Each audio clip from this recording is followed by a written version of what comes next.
Queridos irmãos, muito boa noite. Vamos começar mais uma reunião do Centro Espírita Friburguense.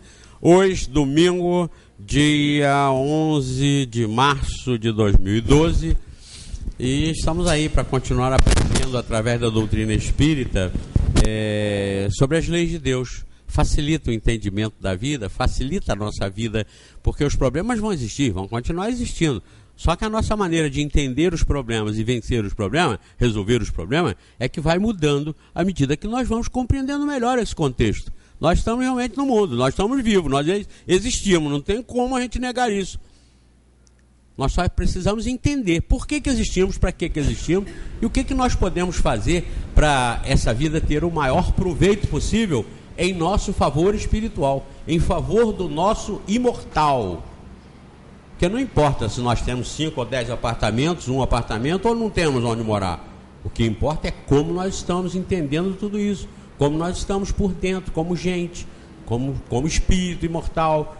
Então, prestemos atenção. E para isso nós estamos aqui no Centro Espírita Friburguense, para mais uma palestra onde nós vamos estudar todas essas maravilhas com a presença dos bons espíritos, a permissão e as bênçãos de Deus. Assim sendo, Sueli com a palavra. Uma boa noite a todos. Vamos para a nossa tarefa de estudar a doutrina espírita. Sempre que eu falo essa palavra, depois que eu falo, eu gosto de explicar. Ninguém está doutrinando, querendo aí direcionar pensamentos, apenas oferecer conceitos para que as pessoas possam fazer suas avaliações, suas reflexões, porque o Espiritismo prega uma fé raciocinada, né? Uma fé que não se abala diante das descobertas da ciência. Isso é muito importante. Nós vamos começar a nossa conversa com um texto muito interessante. É assim: fui criada com princípios morais comuns. Quando criança, ladrões tinham a aparência de ladrões, e nossa única preocupação em relação à segurança era de que os lanterninhas dos cinemas nos expulsassem devido às batidas com os pés no chão quando uma determinada música era tocada no início dos filmes, nas matinês do domingo. Mães, pais, professores, avós, tios e vizinhos eram autoridades presumidas, dignas de respeito e consideração.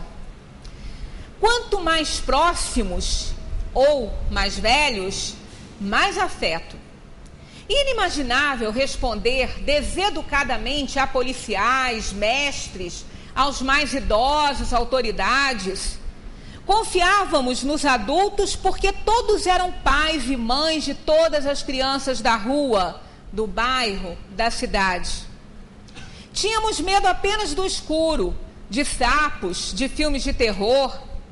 Hoje me deu uma tristeza infinita por tudo que perdemos.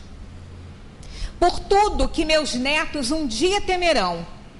Pelo medo de no olhar de crianças, jovens, velhos e adultos. Carros que valem mais que abraço, filhos querendo-os como brindes por passar de ano. Celulares nas mochilas dos recém-saídos das fraldas. TV, DVD, videogames. O que vai querer em troca desse abraço, meu filho? Mais vale um Armani do que um diploma. Mais vale um telão do que um papo. Mais vale um baseado do que um sorvete. Mais valem 2 vinténs do que um gosto. Que lares são esses? Jovens ausentes, pais ausentes, droga presente. E o presente? Uma droga.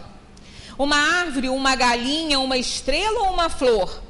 Quando foi que tudo isso sumiu ou virou ridículo?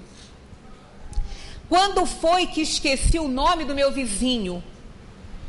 Quando foi que olhei nos olhos de quem me pede roupa, comida, calçado, sem sentir medo? Quando foi que me fechei? Quero de volta a minha dignidade, a minha paz. Quero de volta a lei e a ordem. Quero liberdade com segurança. Quero tirar as grades da minha janela para tocar as flores. Quero sentar na calçada e ter a porta aberta nas noites de verão. Quero a honestidade como motivo de orgulho. Quero a vergonha, a solidariedade. Quero a retidão de caráter, a cara limpa e o olho no olho. Quero a esperança, a alegria, teto para todos, comida na mesa, saúde a mil. Quero calar a boca de quem diz, a nível de enquanto pessoa. Abaixo ter, viva o ser. E viva o retorno da verdadeira vida, simples como uma gota de chuva, limpa como um céu de abril, leve como a brisa da manhã. E definitivamente comum como eu. Adoro o meu mundo simples e comum. Vamos voltar a ser gente? Discordar do absurdo? Ter o amor, a solidariedade, a fraternidade como base? A indignação diante da falta de ética, de moral, de respeito? Construir sempre um mundo melhor, mais justo, mais humano, onde as pessoas respeitem as pessoas. Utopia? Não. Quem sabe? Se você e eu fizermos nossa parte e contaminarmos mais pessoas e essas pessoas contaminarem mais pessoas, acho que todos nós sentimos um pouco de falta disso aqui, né? Porque a gente se acostuma. A gente se acostuma com essas coisas. A gente se acostuma com a impunidade, com a indignidade, com a corrupção, porque a gente só ouve falar nisso, a gente se acostuma. E vai vivendo, acostumando-se cada vez mais com essas coisas. Rui Barbosa disse, de tanto ver triunfar as nulidades, de tanto ver prosperar a desonra, de tanto ver crescer a injustiça, de tanto ver agigantarem-se os poderes nas mãos dos maus, o homem chega a desanimar da virtude, a rir-se da honra e a ter vergonha de ser honesto. Olha a data de Rui Barbosa, 1849, se foi em 1923. Lá, isso já era um problema.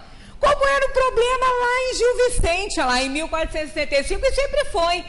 Né? Sempre foi, esse problema sempre existiu, da corrupção, da impunidade, da indignidade, da desonestidade, do desrespeito, né? E nós estamos aqui em 2012 falando a mesma coisa, fazendo as mesmas críticas, passando pelos mesmos problemas, né? E aí, como é que fica isso? A gente fica imaginando, mas não houve evolução, na Terra não evoluiu. Bem, a Terra é um planeta de provação e expiação ainda.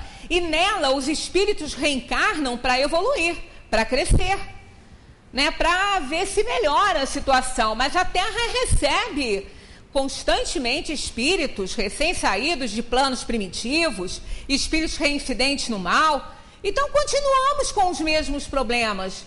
Porque a Terra não vai se reformar para depois reformar os humanos habitando essa Terra. E sim, da pequena parte para o todo.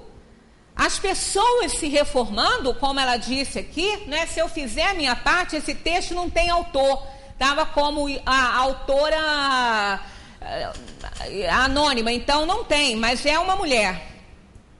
Então ela diz, se você e eu fizermos nossa parte, contaminarmos mais pessoas e essas pessoas contaminarem mais pessoas, é questão de varrer a frente da nossa casa, né? Se eu varro a minha, outra varre a dele, outra varre a dele, a rua fica limpinha. E assim é que vai acontecendo, né, a reforma no todo, no geral. A reforma social, em todo o sentido e sob todos os aspectos, será a soma das reformas individuais ou não passará de utopia. Não vamos esperar, porque a cristianização de uma sociedade não é passível de decreto por lei. Constantino instituiu, naquela época lá, quando declarou a reencarnação herética, né, o cristianismo como religião universal. Conseguiu? Claro que não. Né? A gente não respeita as leis que fosse para respeitar. A gente sabe que a lei está aí, né? O decreto está aí, mas a gente, quando consegue burlar, burla. Então, a vida, a gente tem que entender que a vida tem uma finalidade clara e positiva, que é a evolução. Importante e fundamental para cada pessoa. Né? É importante que cada um entenda isso, que é para a sua felicidade, para o seu bem. Não é para o bem de todos, em geral, da nação. Também, mas mais para a gente, né?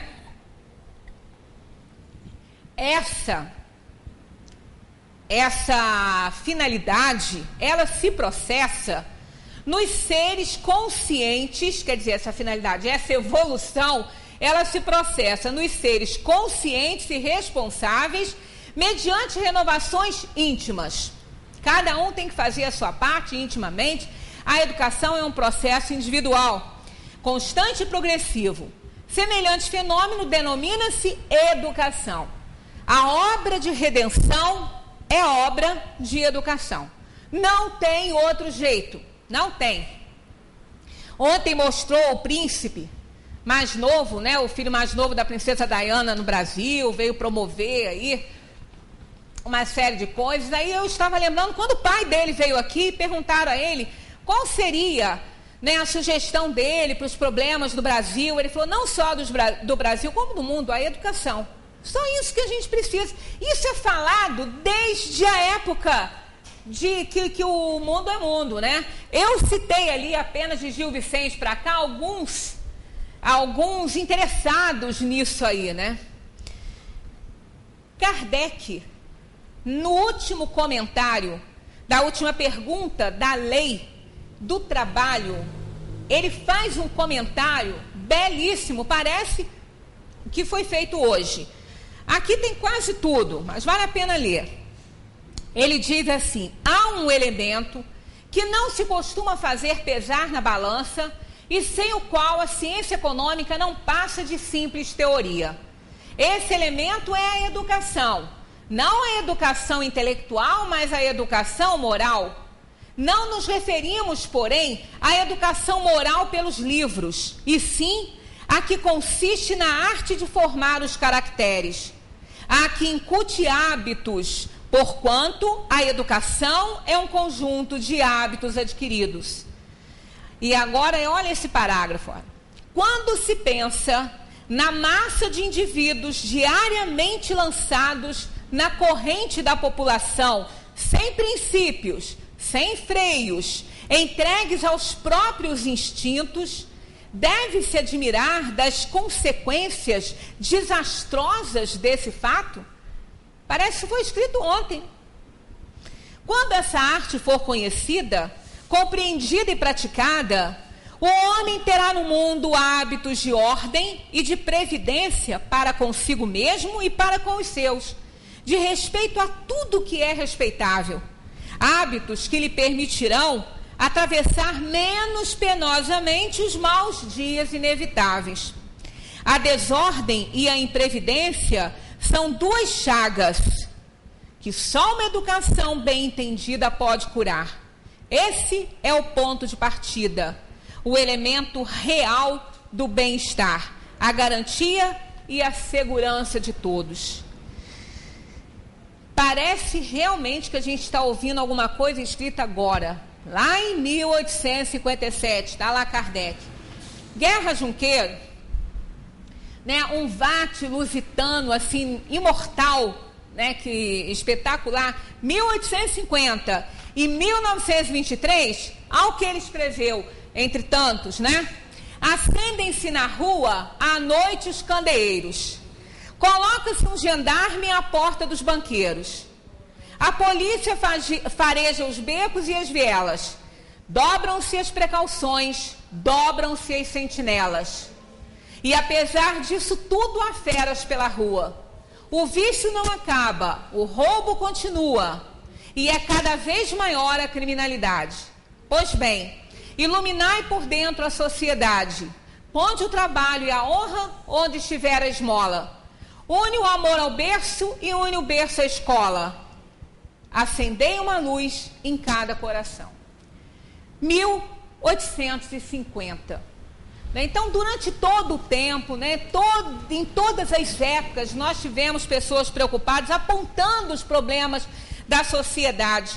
Gil Vicente, em 1465, que ele nasceu, ele escreveu uma obra muito interessante, o Alto da Lusitânia, que ele representou para D. João. Muito importante, porque eu tenho até aqui, mas não vou ler, porque é um pouquinho grande e até um pouquinho enjoado, mas só alguns itens, ó. E Drummond reescreveu, fez uma reescritura de uma partezinha desse Alto. E os personagens do Alto são todo mundo e ninguém. E tinha esses dois personagens e comentando a fala e o diálogo de todo mundo e ninguém, dois demônios, o Belzebu e um outro que o Drummond omitiu e resumiu todo no Belzebu. Mas só que o Belzebu mandava o outro escrever as coisas, os absurdos que o demônio ouvia todo mundo falar. Então ninguém estava assim, tu estás a fim de quê? Ninguém pergunta para todo mundo. Aí todo mundo fala, todo mundo é um personagem, né? E ele também é, ninguém. Aí todo mundo fala, a fim de coisas buscar, mas não consigo topar.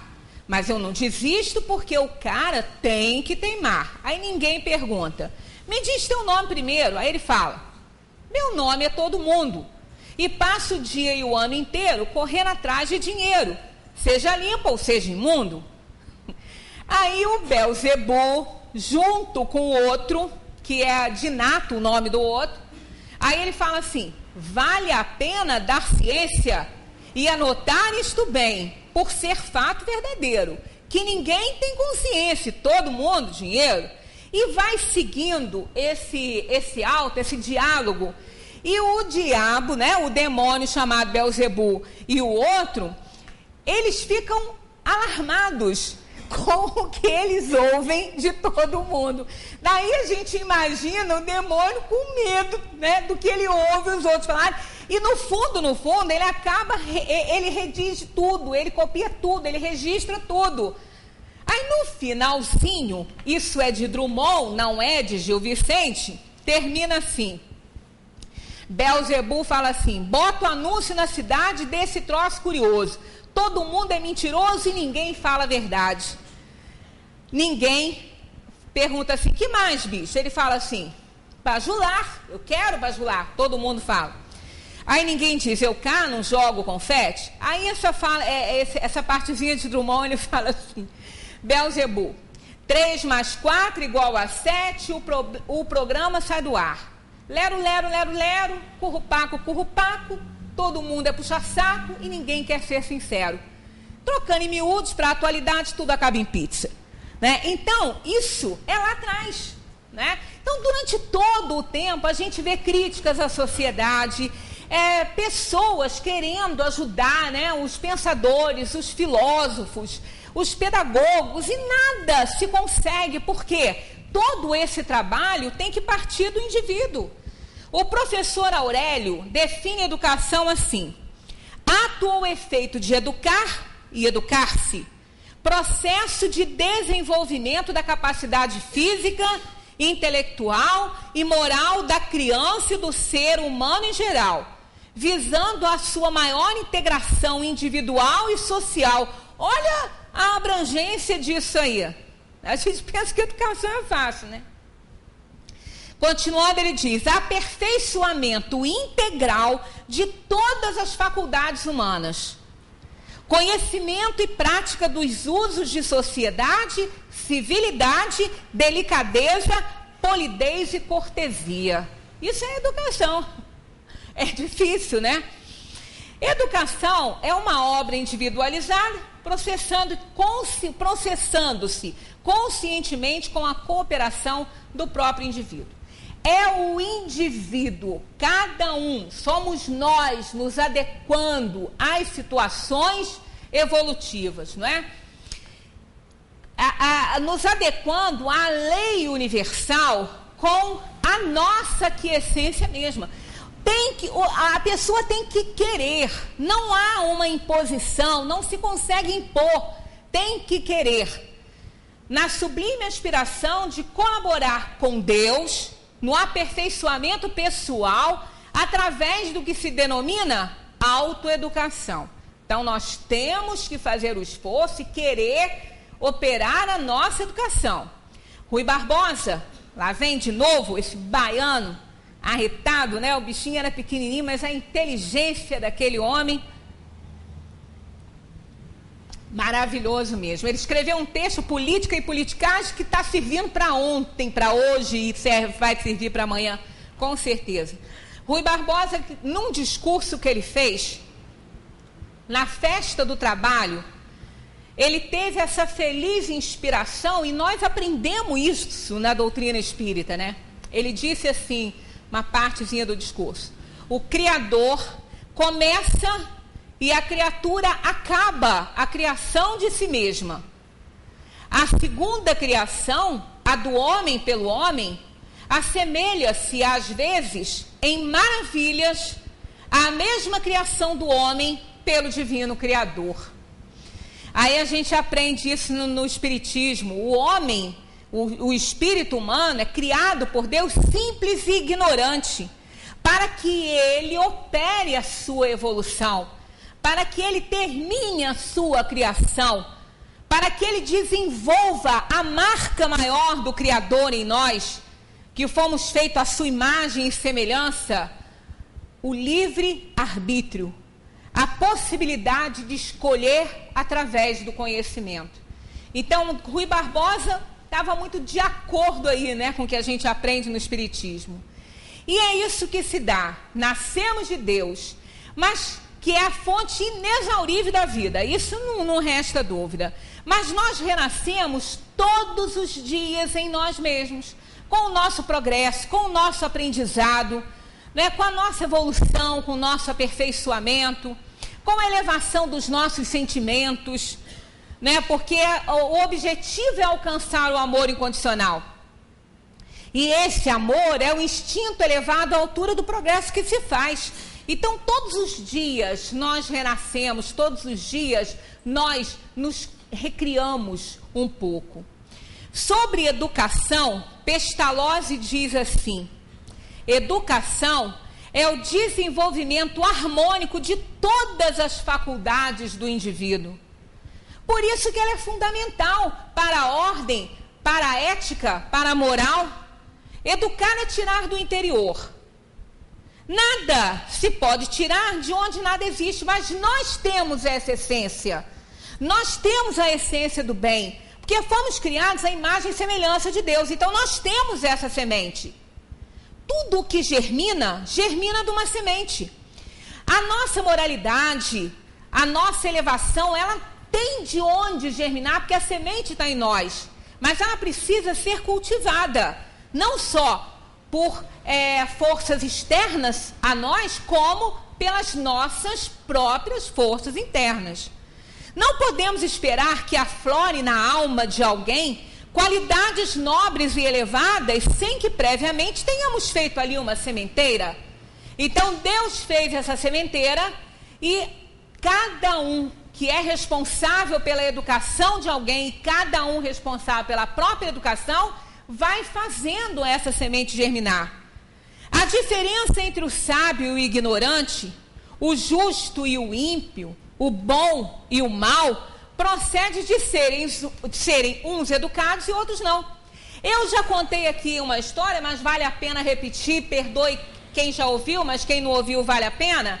A palestra de Licurgo, o grande orador ateniense, foi convidado para falar sobre educação. Ele pediu 3 meses e depois apareceu diante de um público numeroso, porque todos gostavam de ouvir Licurgo falar. Era maravilhoso esse orador. Ele apareceu com 2 lebres e 2 cães mastins, que são grandes. Mesmo filhotes, os bichinhos são grandes e lindos, por sinal. Aí ele simplesmente soltou a primeira lebre e e um dos mastins. Foi um espetáculo de horror. O mastim pegou a lebre, destruiu, mas ele acabou. Foi uma coisa horrorosa. Tiraram tudo, ele soltou a segunda lebre e o outro mastim. Eles brincaram com 2 bebezinhos. Eles, quando se aproximavam, eram para fazer graça um para o outro. E como se já fossem amigos há muito tempo. A palestra dele foi essa. Isso é a educação. Os 2 cães são da mesma raça, da mesma idade, foram alimentados da mesma maneira, mas só que um foi educado, o outro não. Então, como isso resume educação, né? Nós vemos que a ignorância é a responsável pelos problemas pelos quais a gente está passando, né? Pela desonestidade, pela corrupção, pela imoralidade, pela falta de ética. Ah, mas isso parte das pessoas inteligentes também. Ué, mas quem disse que moralidade caminha com intelectualização? O objetivo final é esse, mas na verdade não é isso que acontece. É muito diferente disso. Somos como a semente, então, que traz esses poderes germinativos e precisamos de despertá-los. O problema do mal resolve-se pela educação moral, o apelo dirigido aos potenciais do espírito. O mal é apenas a ausência do bem, como a escuridão é a ausência de luz. E outros aqui, que eu até relacionei lá, para a gente ver as datas, se preocuparam e deram conceitos de educação. Kant disse que educação é desenvolver no indivíduo toda a perfeição de que ele é suscetível. Tal o fim da educação. 1724, que ele nasceu. Pestalozzi, grande pedagogo suíço, dos melhores, né? Professor de Kardec, de Froebel. Pestalozzi disse: educação é desenvolver progressivamente as faculdades espirituais do homem. John Locke, filósofo inglês, lá nasceu em 1632, disse: educar é fazer espíritos retos, dispostos a todo momento a não praticarem coisa alguma que não seja conforme a dignidade e a excelência de uma criatura sensata. Lessing, filósofo alemão, escreveu um livro chamado Educação do Gênero Humano. Ele escreveu assim sobre educação: comparo a obra de educação à obra da revelação. A educação determina e acelera o progresso e o aperfeiçoamento do homem. Froebel, educador alemão, criador do jardim de infância, discípulo de Pestalozzi também, junto com Kardec, afirmava que em toda criança existe a possibilidade de um grande homem, só precisa de educação. E Leon Denis, nosso colaborador, né, autor de livros espíritas, a educação do espírito é o senso da vida. Então não tem o que se discutir, tem que fazer o trabalho de educação de base. É preciso não confundir educação com instrução, porque nem sempre a instrução, ela assambarca a educação ou vice-versa. O trabalho de educação é um trabalho moralizador e de instrução é um trabalho mais informativo. Mas um não anula o outro, evidentemente, né? Não é de conhecimento que precisam os homens da atualidade, responsáveis pelas situações aflitivas dos dias que correm. É de sentimento. E um grande defensor da educação, da moralidade, professor Hilário Ribeiro, está lá também, ó, Hilário Ribeiro, que nasceu em 1847, toda uma vida dedicada à educação. Ele disse: não basta ter coração, é preciso ter bom coração. Coração todo mundo tem, né? Sentimento todo mundo tem. Quem não tem? É igual amor, todo mundo ama, mas cada um do seu jeito, cada um da sua forma. Sentimento todo mundo tem. Agora, tem que ter bons sentimentos. é o que ele simboliza com o coração. Não basta ter coração, é preciso ter bom coração. A inteligência superiormente instruída, aliada ao desprezo das virtudes fundamentais, constitui uma ameaça à sociedade. E a gente vê, se a inteligência por si só resolvesse esses problemas, tudo já estaria resolvido, nós não teríamos problema nenhum. Porque lá na Organização das Nações Unidas não tem nenhum ignorante lá. Todos eles são sábios, né? Em termos de informação, de instrução.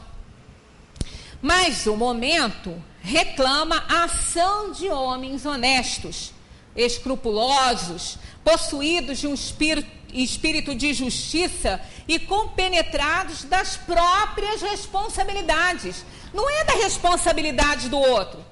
Não é ficar observando o que o outro faz ou deixa de fazer. São as próprias responsabilidades. Porque dinheiro que tanto a gente corre atrás, né, que foi escrito lá no Gil Vicente, que todo mundo quer dinheiro, dinheiro não resolve o problema da miséria. Drogas não resolvem o problema da enfermidade.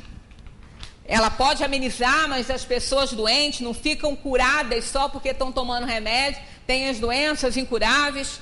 Cadeia não resolve o problema do crime. Se resolvesse, nós não tínhamos crime no Brasil, né? Porque o que mais tem é cadeia abarrotada, onde cabe 10, tem 50. Aquilo é uma coisa horrível, uma condição subhumana. Aí tem que, mas tem mais é que sofrer. Não é assim. Não é assim, não. Ao respeito, respeito. Você prende uma pessoa, tem que dar condições a ele de trabalhar ali dentro, né, de defender a sua alimentação através do seu trabalho. Como em outros sistemas prisionais de outros países, a gente vê acontecer. Mas, infelizmente, o nosso sistema prisional é escola de crime. Dogmas não resolvem o problema do vício e nunca vão resolver, pois miséria, enfermidade, crime, vício são frutos da ignorância, somente da ignorância. Dinheiro, drogas, cárcere, dogmas não fazem luz no espírito do homem.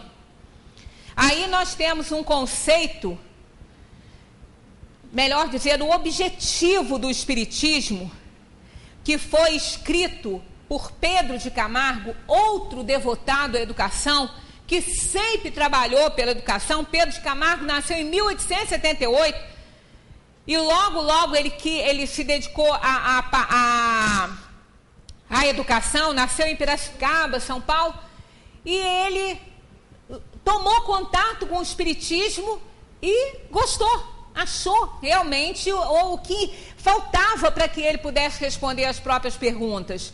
E durante 30 anos serviu aí ao espiritismo como divulgador, autor de livros, sob o pseudônimo Vinícius. Ele disse assim: o objetivo máximo do espiritismo, esse trechinho está no livro O Mestre na Educação, que é belíssimo esse livro, está assim: o objetivo máximo do espiritismo é educar para salvar, iluminar o interior dos homens, para libertar a humanidade de todas as formas de selvageria, de todas as modalidades de crueza e de impiedade, de todas as atitudes e gestos de rivalidade e deselegância moral. Essa conquista diz respeito ao sentimento, ao senso moral, que os homens do século ainda não chegaram a possuir. Então esse é o grande objetivo do espiritismo, todo voltado para esse processo educativo. E quanto tempo a gente está nisso, né? E parece que a gente anda em círculos e não sai do lugar. É necessário vencer as inferioridades, mas como fere os nossos interesses, a gente não quer, né? Conhecendo as nossas fragilidades. Tem até a historinha da mitologia grega, sobre o filho de Tétis e Peleu, o grande imortal, né, Aquiles, né? Aquiles, a mãe dele, Tétis, achou que ele tinha que ser imortal. Então, consultando lá os oráculos, mandaram que ela mergulhasse Aquiles no rio Estige, nas águas do rio Estige, que ali ele se tornaria imortal. Então ela pegou o pezinho do baby e virou bem de cabeça para baixo lá. Só que ela esqueceu que o pezinho que ela estava segurando ficou do lado de fora. E aí, Aquiles era imortal, tirando o calcanhar. Na guerra de Troia, Aquiles foi morto por Paris, irmão de Heitor, que ele matou. Né? Então, aí quando acontece, ele estava, a Paris desfecha uma flecha e pega justamente no pezinho de Aquiles, que foi seguro pela mãe, que não foi lavado pelas águas do rio. Então, Aquiles morre da flechada de Paris. Aí que essa expressão se tornou aquele ponto vulnerável nosso. Cada um tem que conhecer a sua própria inferioridade, o ponto mais fraco de si mesmo, para bater naquela tecla ali e consertar, né? Porque o ponto fraco, o calcanhar de Aquiles nosso, esse tem que ser identificado por nós. Qual é o ponto em que nós temos que trabalhar para a gente melhorar, para a gente vencer as maiores dificuldades que enfrentamos, que são as nossas próprias inferioridades. É isso que nós temos que ver. Segundo Miguel Couto, o problema do Brasil é um só: educação. Ele também falou, todo mundo sabe, né? Mas parodiando o cientista, nós diremos que isso não é problema do Brasil, isso é problema da humanidade. Aí entra uma grande e poderosa influência para os espíritos recém-chegados, porque os que são adultos já entenderam que precisam se reformar, que tem que fazer o processo de autoeducação, que tem que vencer as dificuldades, criar novos hábitos, mas é muito difícil. Vencer hábitos, mudar hábitos, é uma das coisas mais difíceis que a gente tem, não é? Por isso que as pessoas não conseguem fazer grandes mudanças, por causa dos maus hábitos adquiridos. As pessoas têm dificuldade, com certeza isso é uma pedra no caminho da gente, né? Como Drummond dizia, né? No meio do caminho tem uma pedra no meio do caminho. A pedra no meio do nosso caminho são os nossos hábitos ruins, que não deixam que a gente se renove. No dia 8 de março, foi comemorado o Dia Internacional da Mulher. Quantas coisas bonitas se falam, né? E a gente aproveita esse dia para falar bem das mulheres, exaltar as mulheres. Mas a gente esquece que não existe mulher nem homem. Enquanto a individualidade espiritual, existem espíritos que reencarnam em corpos masculinos e outros reencarnam em corpos femininos, de acordo com as necessidades kármicas. Mas, segundo Rui Barbosa, no colo de uma mãe forma-se o que há de maior e de mais útil no mundo, um homem honesto. Então a mulher, ela tem o poder de auxiliar e ajudar esses espíritos que estão chegando para a Terra para se reformarem, para se tornarem pessoas moralizadas, éticas, honestas, respeitosas. Então ela pode dar uma grande contribuição. Não estamos colocando esse fardo nos ombros das mulheres, não. Apenas procurando entender o que Kardec falou quando perguntarem se há igualdade entre o homem e a mulher. Na 817, Kardec perguntou: o homem e a mulher são iguais perante Deus e têm os mesmos direitos?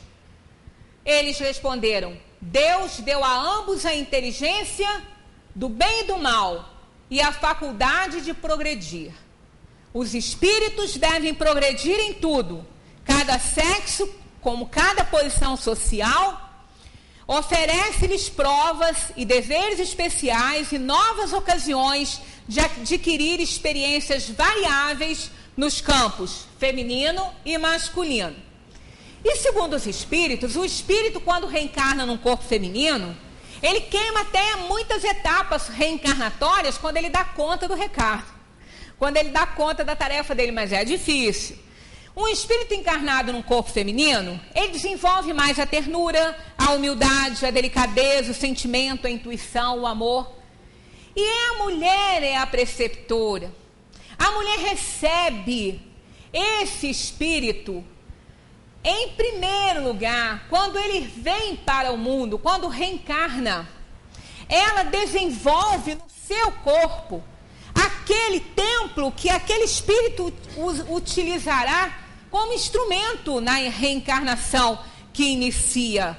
Esse espírito, acoplado ao seu campo de energia, que não está na sua barriga, porque a encarnação se completa no ato do nascimento, né? Na hora que ele chora, acordou para o mundo. Parece estranho, né? Vem chorando o bichinho para chegar nesse mundo aqui, né? Vem com medo. Então ele passou 9 meses acoplado ao campo de energia da mulher, recebendo seus valores, seu carinho, sua atenção, sua energia. É muito importante, essa função feminina é muito importante, é das mais importantes. Kardec, inclusive, fez essa observação quando falou sobre a diferença de função. Olha só, Deus apropriou a organização de cada ser, as funções que ele deve desempenhar. As funções a que a mulher foi destinada pela natureza são até maiores, pois ela é quem lhes dá as primeiras noções da vida. O Espiritismo ensina a igualdade de direitos, mas não de funções.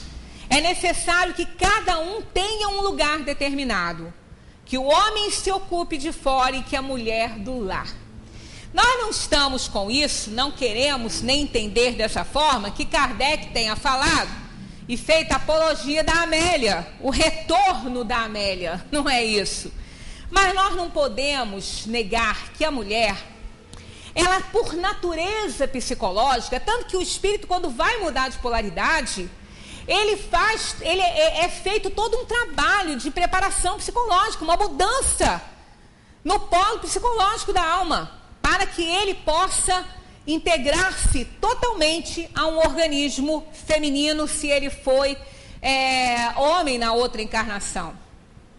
A mulher, em sua natureza psicológica, ela revela a função de quê? De dar forma, de nutrir, de proteger, de organizar o espaço, de ajudar o homem a não se perder na sua própria busca.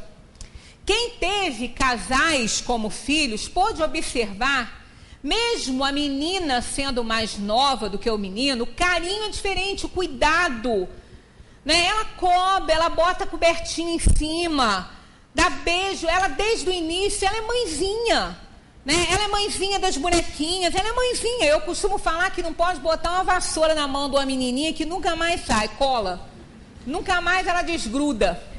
Fica lá a vida inteira a vassourinha colada na mão dele. Eu não sou feminista não, tá? Mas quero reencarnar homem. A mulher, ela possui um contato direto, intuitivo com as coisas do universo, com a natureza. Isso é verdade. Só que algumas mulheres, por causa de toda a exploração, que nós não vamos falar sobre isso, que já falamos, e a nossa função hoje é focalizar mais a função da mulher no mundo. Não é que ela é maravilhosa, que ela é isso, que é aquilo.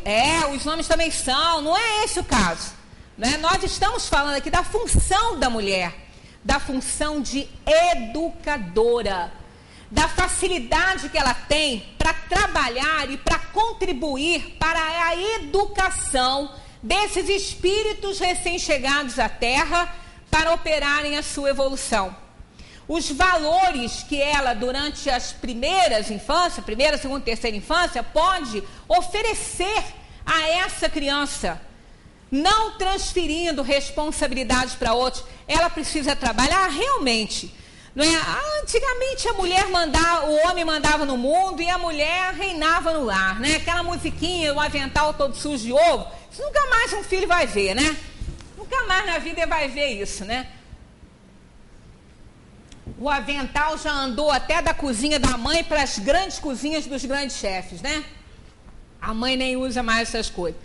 Mas, no fundo, a mulher tem que entender que mesmo conquistando a sua liberdade, a sua posição no mundo, que é valiosíssima, e isso é importante, que ela exerça isso, que ela ocupe esse espaço, porque ela tem uma contribuição enorme, mas ela não pode esquecer da função principal dela, que é a maternidade, que é a educação dos filhos dela, que ela não pode transferir para ninguém. Algumas entenderam e viram que o problema ficou maior, que no lugar delas alcançarem a liberdade, elas acumularam serviço. Já outras largaram para lá e o pai que se vire. Tem muito isso, né? Algumas entenderam que isso não valeu a pena. Tem aqui um texto muito bom que vale a pena ler, que é o Desabafo de uma Mulher Moderna. Esse eu adoro. São 6 da manhã.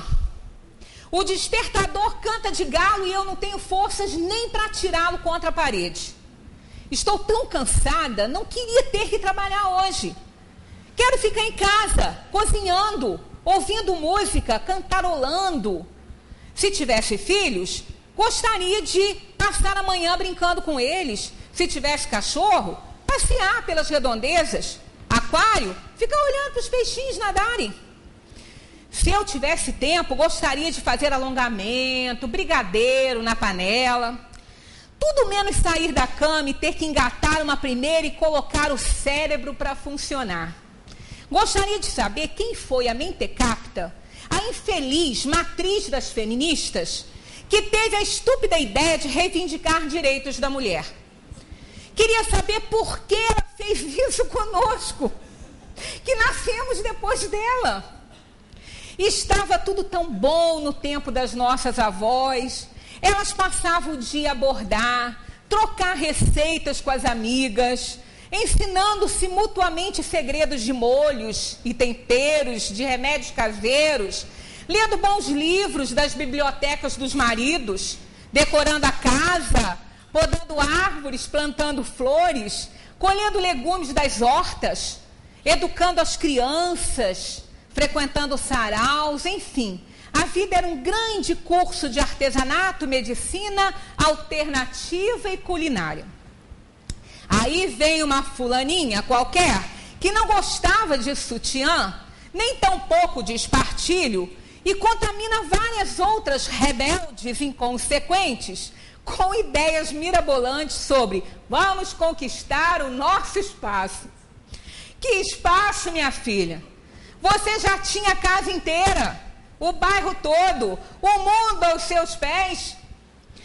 Detinha o domínio completo sobre os homens. Eles dependiam de você para comer, vestir, para tudo. Que raio de direitos requerer? Agora, eles estão aí, ó. São homens todos confusos, que não sabem mais que papéis desempenhar na sociedade, fugindo de nós como o diabo foge da cruz. Essa brincadeira de vocês acabou nos enchendo de deveres, isso sim, e nos lançando no calabouço da solteirice aguda. Antigamente os casamentos duravam para sempre. Tripla jornada era coisa de Bernardo do vôlei, e olha que naquela época nem tinha Bernardinho. Por quê? Me digam por quê. Um sexo que tinha tudo de bom e do melhor, que só precisava ser frágil, foi se meter a competir com o macharedo. Olha o tamanho do bíceps deles e olha o tamanho do nosso. Estava na cara que isso não ia dar certo. Não aguento mais ser obrigada ao ritual diário de fazer escova, maquiar, passar hidratante, escolher que roupa vestir e que sapatos combinar, que acessórios usar. Tão cansada de ter que disfarçar meu humor, que sair sempre correndo, ficar engarrafada no trânsito, correr risco de ser assaltada, de morrer atropelada, passar o dia ereta na frente de um computador com o telefone no ouvido, resolvendo problemas que nem são meus. E como se não bastasse, ser fiscalizada e cobrada até por mim mesmo. Se está bem de forma, sem estrias, depilada, sorridente, cheirosa, com as unhas feitas, sem falar no currículo impecável, recheado de mestrados, doutorados, especializações, ufa! Viramos supermulheres e continuamos a ganhar menos do que eles. Não era muito melhor ter ficado fazendo tricô na cadeira de balanço? Chega, eu quero alguém que pague as minhas contas, abra a porta para eu passar, puxe a cadeira para eu sentar, me mande flores com cartões cheios de poesia, faça serenatas na minha janela. Ai, meu Deus, já são 7h30, tenho que levantar. E tem mais. Quero alguém que chegue do trabalho, sente no sofá, coloque os pés para cima e diga: meu bem, me traz um cafezinho, por favor. Tudo que elas fizeram que desaparecesse da vida, agora elas querem que retorne. Descobri que nasci para servir. Vocês pensam que eu estou ironizando? Estou falando sério. Estou abdicando do meu posto mulher moderna. Troco pelo de Amélia. Alguém se habilita? Pois é. Eu acho que não é o retorno da Amélia. Mas se não é o retorno, pelo menos a permanência daquela mãe que faz o bolinho que o filho mais gosta, que ouve o filho, que se senta com ele para fazer uma refeição, que vê se fez o dever de casa, que cuida, porque quem ama cuida. Isso dá oportunidade de desenvolver aquela confiança que hoje quase que as crianças não têm mais com a mãe.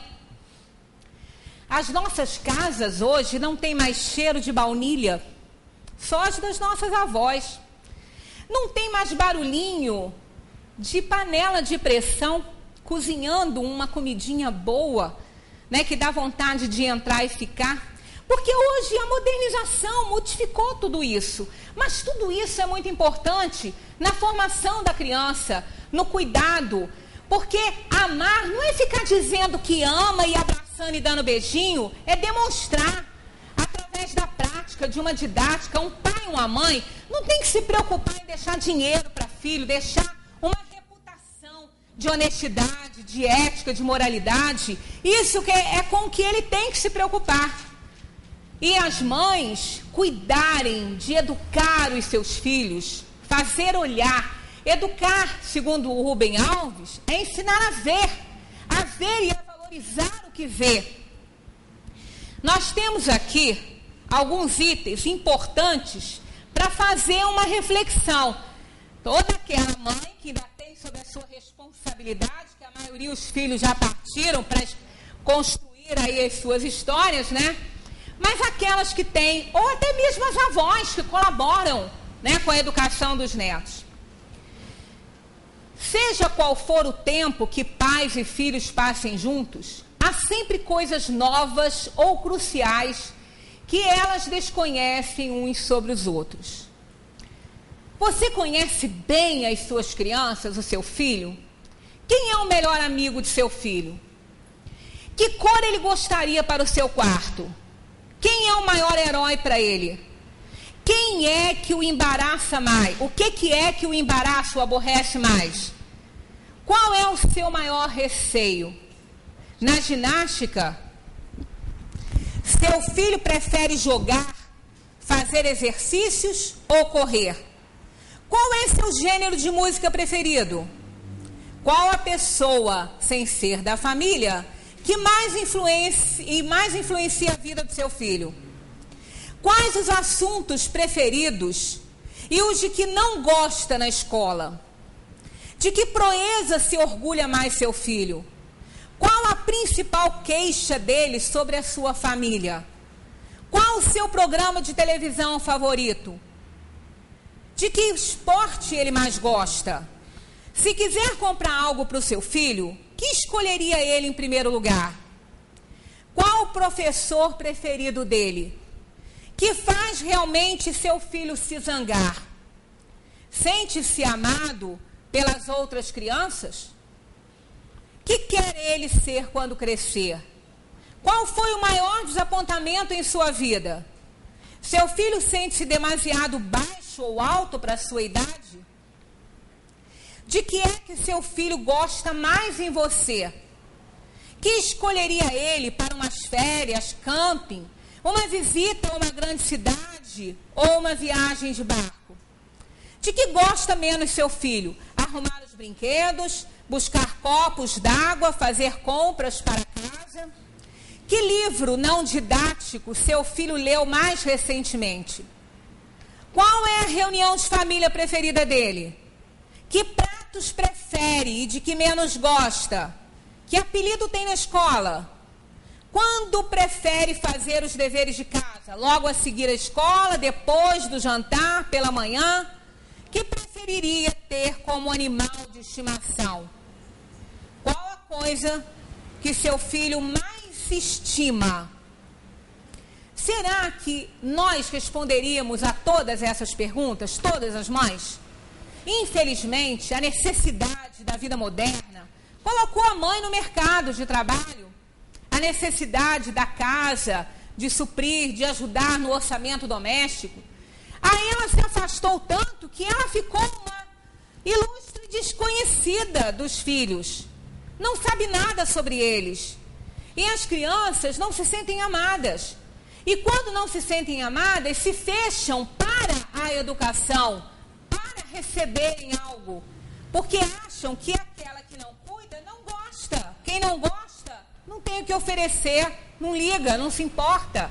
Então a gente sabe da necessidade que a mulher hoje tem de trabalhar, mas que ela encontre um jeito, momentos em que ela possa ficar com seu filho, dar atenção, mostrar que ele é a coisa mais importante da vida dela, para que ela possa passar valores. Primeira, segunda e terceira infância, até lá pelos 7, 8 anos, ele é dependente, ele está aberto a receber os valores que ele vai juntar aos dele, que ele trouxe de outras encarnações, e tudo isso vai desabrochar na adolescência, quando eles se tornam aborrecentes e nós não os entendemos e eles muito menos. Então, aquilo que nós não conseguimos oferecer no período da infância, fica mais difícil depois, porque vai depender dele querer sozinho. Mas quando a gente oferece esses valores, quando a gente educa, nós vamos ter muito mais probabilidade de ter em casa um filho honesto, ético, amoroso, cheio de valores, que vai se tornar um valor social. Exatamente aquela pessoa que a sociedade precisa hoje. Homens honestos, pessoas de valores sociais, que sabem respeitar, que sabem conviver socialmente, que são fraternos. A criança que recebe isso, ela tem uma probabilidade enorme de se tornar um adulto bom, correto. Homens corretos, honestos, homens no sentido geral, né? Quando não recebe, também ela pode ter valores que ela vai optar por eles e vai fazer o processo de autoeducação. Mas é mais difícil, é muito mais difícil. Então, para encerrar, que já até passou um pouquinho, nós vamos ler aqui itens que as crianças aprendem em casa e no jardim de infância. E é o que elas vão levar para a vida toda.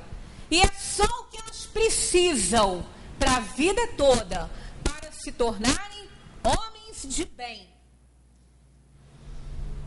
Tudo o que preciso realmente saber, aprendi no jardim de infância. Mas esse jardim de infância pode ser também na nossa casa. Os valores que a gente oferece.